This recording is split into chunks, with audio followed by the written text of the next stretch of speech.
Nashville, City of Refuge, is made possible by the support of the HCA Foundation on behalf of HCA and the TriStar family of hospitals.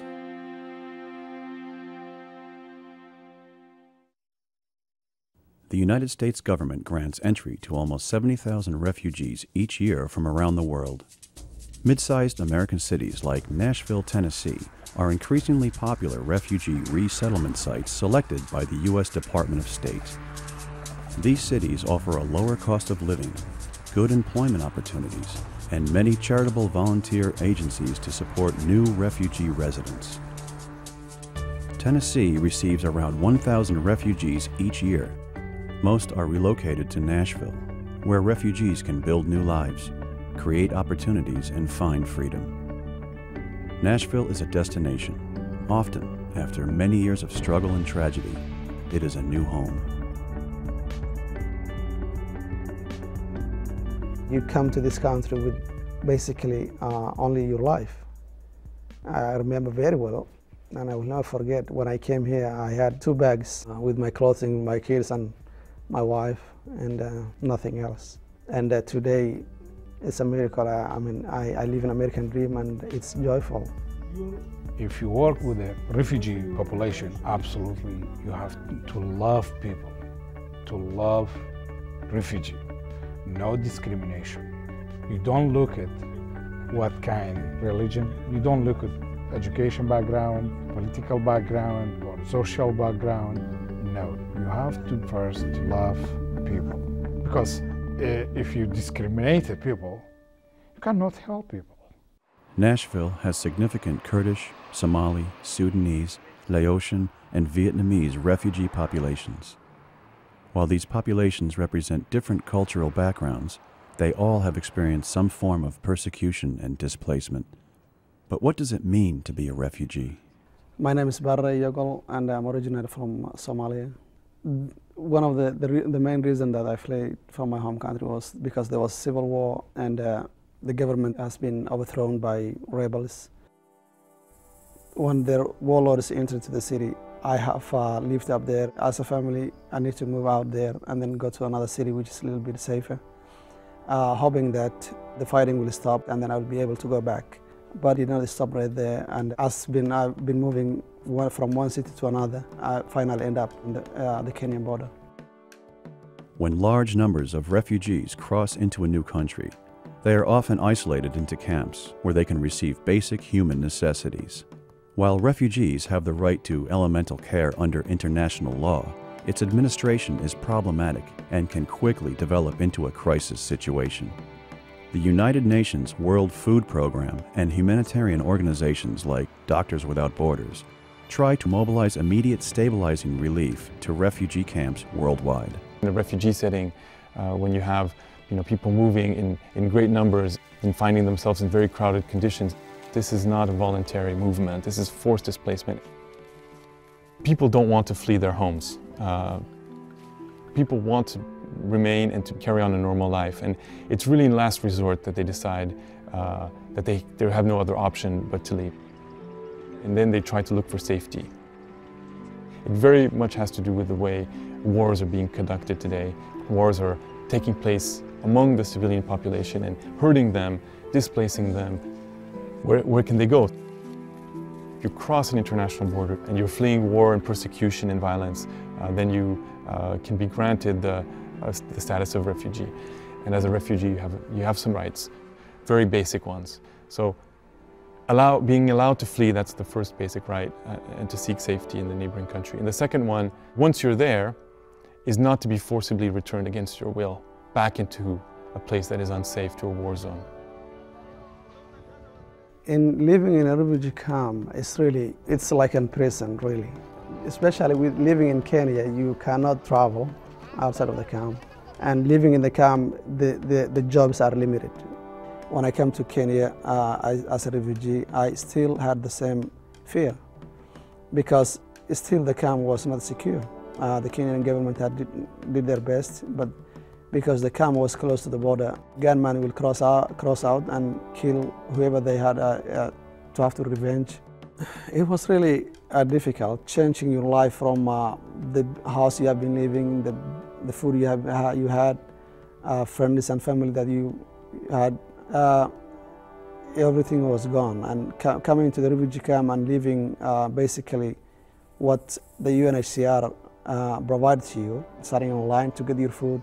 It was very hard to adjust in the beginning, and there was a lot of, I had a lot of headache, honestly, in the first couple of months. Seeing all that was very tough, but in the long run, then I have realized that I have to make an adjustment and change the way I've been thinking.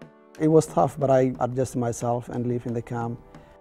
And of course, I was among one of the luckiest one. I've got a job. It wasn't a well-paid job, but it was definitely much better.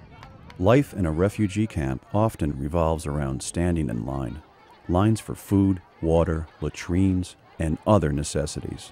Organizations such as the United Nations World Food Program provide daily rations with the goal of preventing starvation.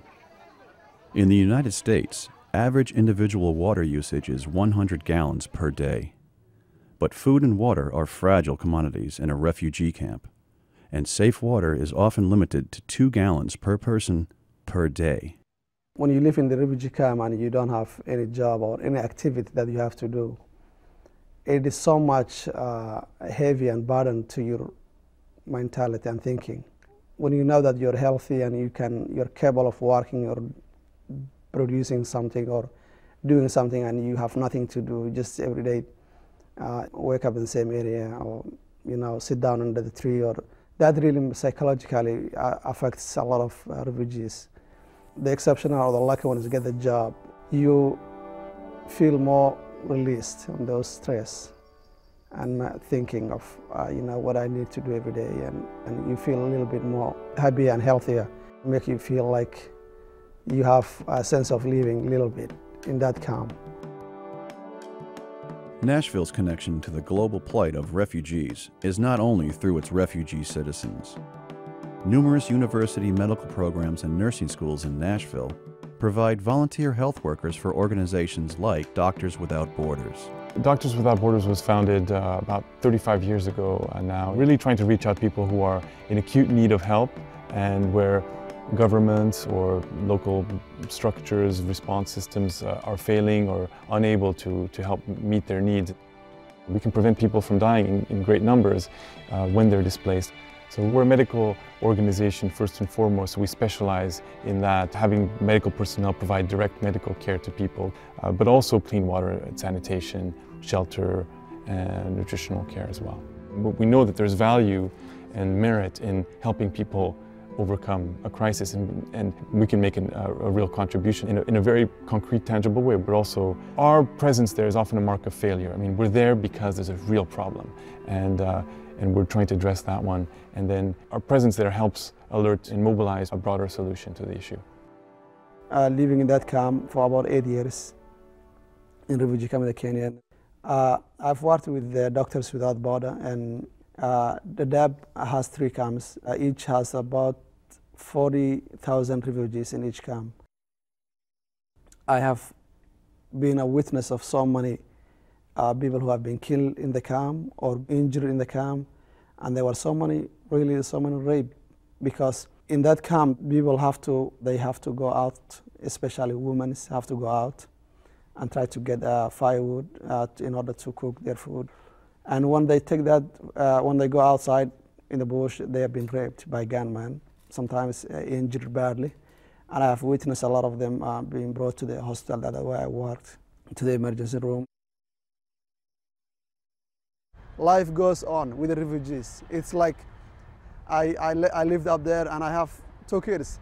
I got married, I had 2 children. When we had a baby, the first priority of that child is their health. And in a refugee camp, health was a problem.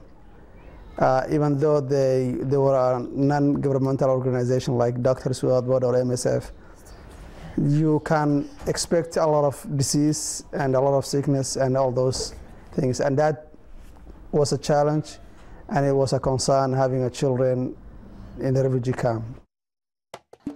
Refugee camps are a temporary solution for a chronic problem. Disease, malnutrition, and unrest are constant threats. Throughout the world, there are an estimated 12 million refugees waiting for conflicts to end or durable solutions for living conditions. In some camps, refugees have lived for more than 30 years. These are commonly referred to as warehoused refugee populations. Most refugees will live in camps indefinitely until it is safe to return home. A few refugees will be allowed by a neighboring country to live as permanent residents. Less than 1% of refugees will be accepted for resettlement by another host country. The United States stands out as the world's leading acceptor of refugees, with an annual allotment designated by the President and Congress. The application process for refugee resettlement often takes years to complete. Once approved, refugees are directed from the Department of State, Office of Refugee Resettlement, to local specialized volunteer agencies that advocate for refugees and assist them in acclimation to a new American home. It's not easy to move to new country. This is a challenge. A refugee, when they come in here, they don't know what's going on. They are really the blind person. They are scared. They don't have trust. We have a lot of cases of this. They bring here all emotional things from overseas. They've been in camp, been in war situation. When they come in here, they are still living in this emotional issue. They say, how can I make it here? Usually I tell them, don't panic. Life here is easy. Step by step, you will be learning everything, but it's not overnight. Organizations like Catholic Charities provide an avenue to resources for refugees entering Nashville. They offer hands-on assistance to refugees for the first 6 months of their stay. The United States Resettlement Program relies on these volunteer agencies to provide effective and coordinated services to refugees. When the refugee got approved from overseas, usually I go to airport to get them, and we will take them to their house. And I will give them the key for apartment. The apartment is already set up. When they open the refrigerator, it's full of foods, which is, for most of refugees, they are so excited. They say, well, this place is my home. I say, yes, that's the key for your apartment. When the refugees are coming here and they don't know what is in Nashville, because some people, they come in, hey, I don't see in this city nobody, they don't walk in. Well, that's it. Everybody busy. Everybody have a car. Everybody got a job. Today, you walk in, but maybe 1 month, 2 months, also tell me, well, you driving? You don't walk in? When I got this opportunity to work with Catholic Charity, I was really excited. Personally, I want to work with some organization who's help refugees. I know what kind of service they need because I was a refugee. Every day I faced at least 2-3 different cultures. I have different population from Sudan, from Somalia, from Iran, from Iraq. They have different culture for everyone. And every single day I'm learning new things about their culture. I came into the United States on March 1999, and I came with my wife and children. I would say, first of all, I have to be very thankful to God, number one. Secondly, I have to be very thankful to the United States government. The day I was told that you're going to be repatriated to another country, I didn't really know which country it was until later.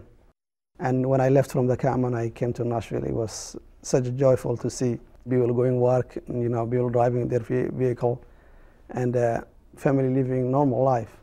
And it was kind of difficult. I was very overwhelmed at the beginning, really. I didn't know anything, so the only people I knew was the organization or the Catholic charity who was my sponsor. One time I thought maybe I need to go back to my camp. I had that anxiety, that worry that comes with an area or place that you don't know anybody. You're not very sure about the culture, and you're not sure what all kind of things that you need to establish your life. Refugees resettled in the United States are granted legal permanent residence. They can apply for social services, access public education, and after 5 years, apply for full U.S. citizenship. Thank you so much. According to the Department of State, the policies of the U.S. government towards refugees reflect the best humanitarian traditions of the American people.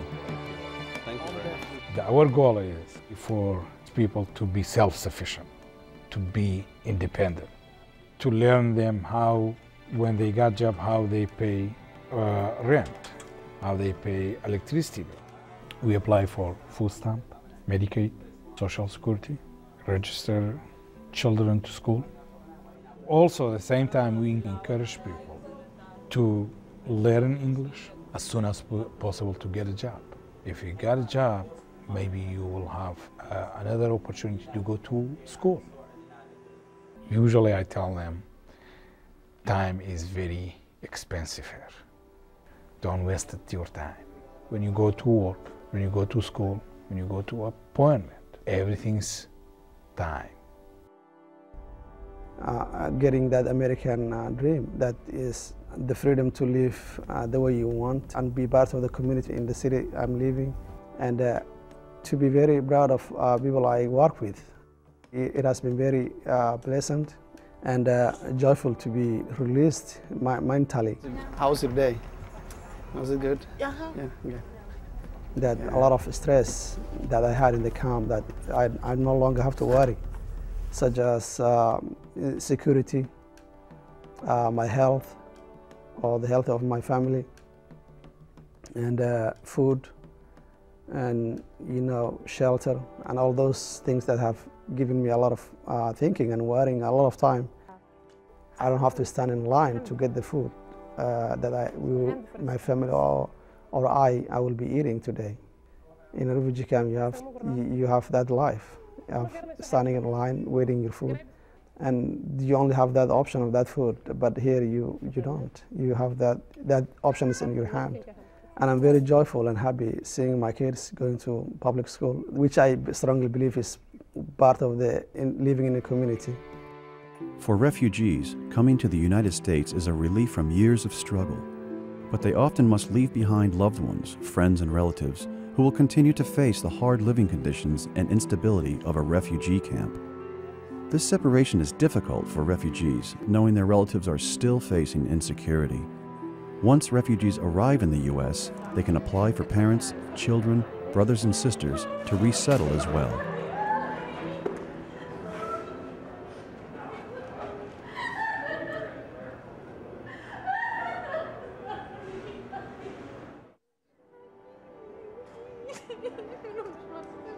When a family comes into the United States, there's a process that you can apply for your family to be reunited.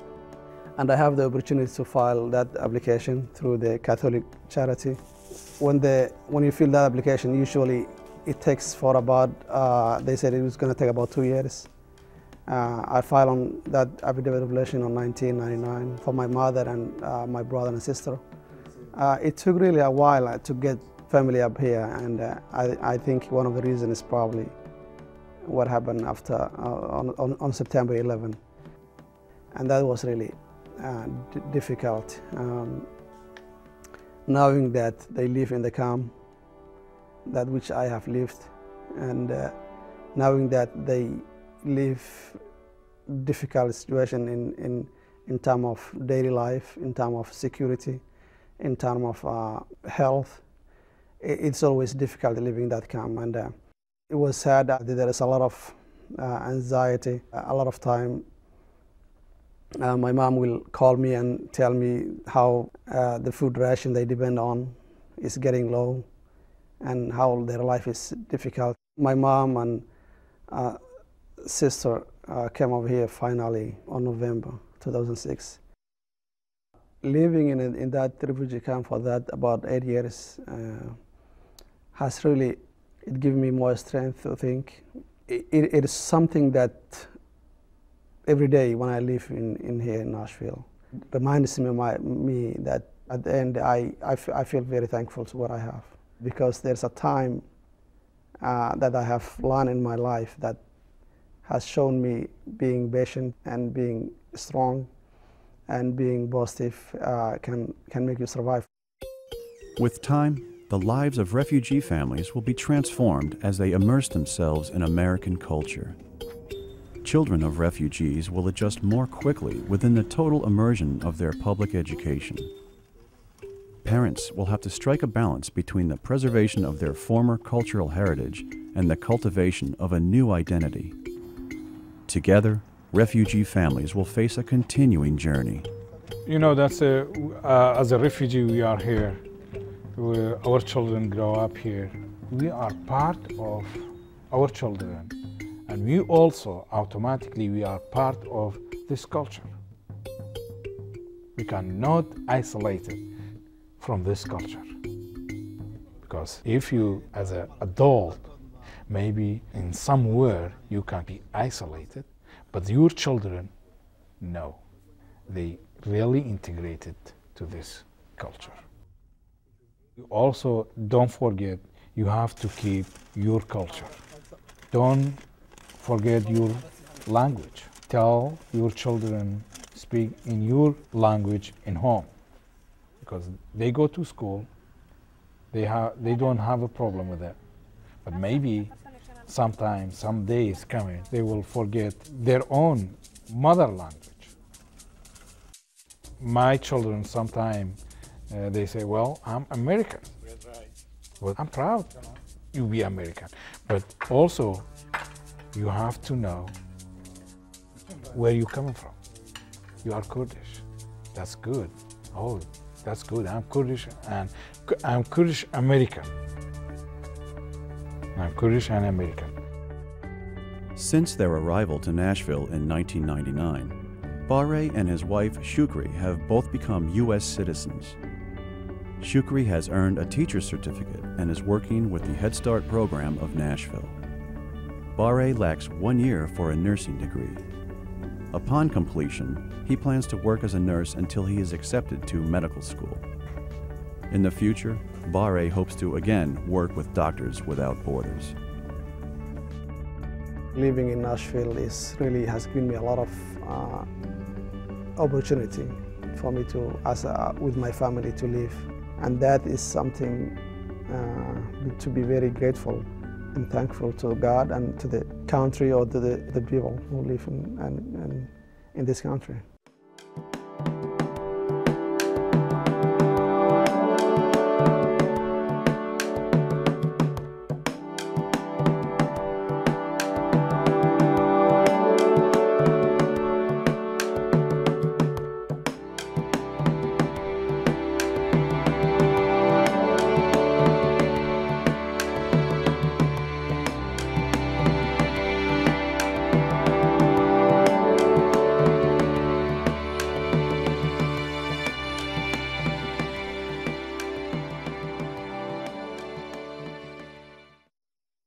Nashville, City of Refuge, is made possible by the support of the HCA Foundation on behalf of HCA and the TriStar family of hospitals.